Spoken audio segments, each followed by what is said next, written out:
টিয়ক এফআৰইউত আসুৰ প্ৰতিবাদ চিকিৎসালয়খনত 11 বজা পৰ্যন্ত নাথাকে চিকিৎসক কৰ্মচাৰী উপস্থিত নাথাকে নিজ কৰ্তব্যত ৰোগীৰ এনে দুৰ্দশাৰ সময়ত খুদ ভাৰপ্ৰাপ্ত চিকিৎসকগৰাকী নাহে চিকিৎসালয়লৈ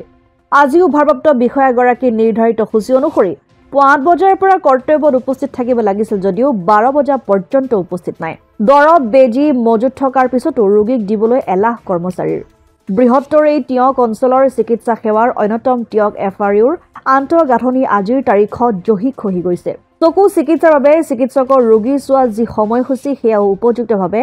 নিৰ্ধাৰণ নকৰাৰ অভিযোগ উত্থাপিত কৰে নিজৰ ইচ্ছা অনুযায়ী ৰোগী চোৱা সময় ৰাতি 8 বজাৰ পৰা পুৱা 8 বজালৈ হোৱা বাবে এনে ক্ষেত্ৰত ৰোগী উপকৃত হ'ব পৰা নাই সেয়ে এই বিষয়টো গুৰুত্ব সহকাৰে লৈ ব্যৱস্থা গ্ৰহণৰ দাবী উত্থাপন কৰে আসুৱে ইফালে বৰষুণ দিলে চিকিৎসালয়খনত পানী পৰাৰ ফলত ৰোগীৰ সমস্যা হোৱা পৰিলক্ষিত হৈছে সেই টিয়ক এফআৰইউৰ আন্তঃগাঁথনি উন্নত কৰা আল্ট্ৰাছাউণ্ড কৰিবৰ বাবে অত্যাধুনিক উন্নত প্ৰযুক্তিৰ যন্ত্ৰৰ ব্যৱস্থা কৰাকে ধৰি এই সমস্যাৰ সমাধানৰ দাবীত আজি চিকিৎসালয়খনৰ সন্মুখত আশ্ৰয় অৱস্থান ধৰ্মঘট পালন কৰে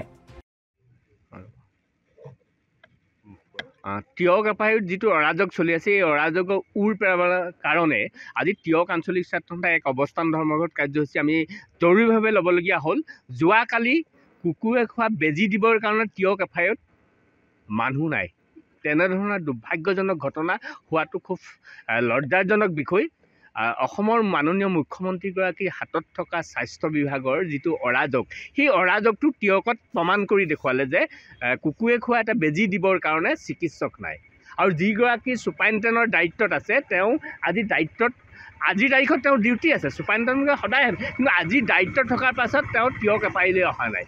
আজি কিয় অহা নাই এই গোটেই বিষয়টো আচলতে মুখ্যমন্ত্ৰীগৰাকীয়ে তদন্ত কৰিব লাগে আৰু সমান্তৰালভাৱে টিয়ক এফআৰইউৰ আন্তঃগাঁথনি উন্নয়নৰ নামত অহা পুঁজি ৰোগীৰ এডমিটৰ নামত অহা ভাত খোৱাৰ যিবিলাক খৰচ পাতিৰ পইচা ৰোগীৰ পৰা সংগ্ৰহ কৰা যিটো মাচুল সেই মাচুল ক'ত ব্যৱহাৰ হয় এই কথাবিলাক আচলতে মুখ্যমন্ত্ৰীগৰাকীয়ে নিজাববীয়া তদন্তৰ প্ৰয়োজনীয় ব্যৱস্থা গ্ৰহণ কৰি পেলাই যদি টিয়ক এফআৰইউত তদন্তৰ ব্যৱস্থা গ্ৰহণ কৰি ইয়াৰ পইচা ক'ত কেনেকৈ খৰচে যেতিয়া গোটেই বিষয়টো ৰহস্য উদ্ঘাটন হ'ব কিন্তু অসমৰ স্বাস্থ্য বিভাগটোত এনে অৰাজকৰ পৰা অলপ উৰ পৰিব বুলি আমি আশা কৰিব পাৰি আৰু ইয়াৰ যিগৰাকী চকু চিকিৎসক আছে তেওঁ সদায় ৰাতি ডিউটিয়ে পৰে ৰাতি কোনো চিকিৎসক মানে চকু চিকিৎসা কৰিবৰ কাৰণে কোনো ৰোগী ৰাতি নাহে তেওঁ পৰিবাৰ ছুপাৰিণ্টেণ্ডেণ্ট হোৱাৰ সুবাতে তেওঁক সদায় ৰাতি ডিউটি দিয়ে তেওঁ দিনত যোৰহাটৰ এখন বেচৰকাৰী ফাৰ্মাচীত বহি তেওঁ চিকিৎসা প্ৰদান কৰে তেওঁ তেনেকৈ আমি পইচা ঘটাত তেওঁ চিকিৎসা কৰাত আমাক ক'বলগীয়া একো নাই তেওঁ সদায় তেওঁ ৰাতি ডিউটি পৰে এনেকৈ যদি ইয়াত চকু চিকিৎসা কৰিবলৈ আহে আমাৰ ইয়াত মানুহে কোনো ৰোগীয়ে সেই সুবিধা পোৱা নাই তেওঁ সপ্তাহত মিলাই লওক আচলতে গোটেই কৌশলটো ছুপাৰিণ্টেণ্ডেণ্টগৰাকীৰ সোপাঢিলা নীতি আৰু নিজৰ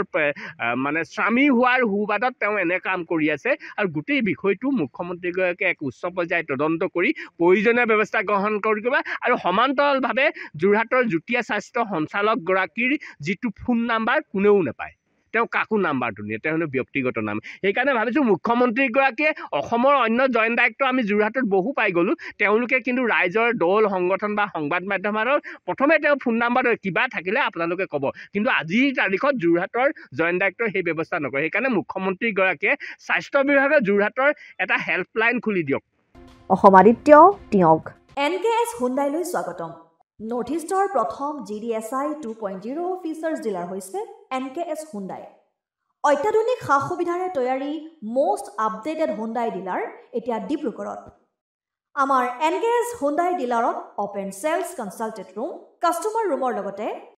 পুৰণি গাড়ীৰ এক্সচেঞ্জ ফেচিলিটিও ৰখা হৈছে ইয়াত চেলছৰ লগতে সাৰ্ভিস সেক্টৰৰ সুন্দৰ সুবিধা আছে প্ৰয়োজনীয় সকলো এডভান্স টুলছ হুইল বেলেন্সিং এলাইনমেন্টৰ অত্যাধুনিক machine post hydraulic lift fully trained men পাৱাৰৰ লগতে nitrogen gas filling facility fully automatic car washer ফেচিলিটিও আছে লগতে এনকেএছ হুণ্ডাই ডিলাৰে কাষ্টমাৰসকলৰ সুবিধাৰ্থে মোবাইল সাৰ্ভিস ভেনৰো ব্যৱস্থা ৰাখিছে য'ত হাইড্ৰলিক লিফ্ট ৱাছিং facility wheel balancing tyre pressure check কৰাৰ লগতে বহুখিনি সুবিধাই উপলব্ধ আছে এনকেএছ হুণ্ডাইলৈ আহক আৰু সুবিধাসমূহ গ্ৰহণ কৰক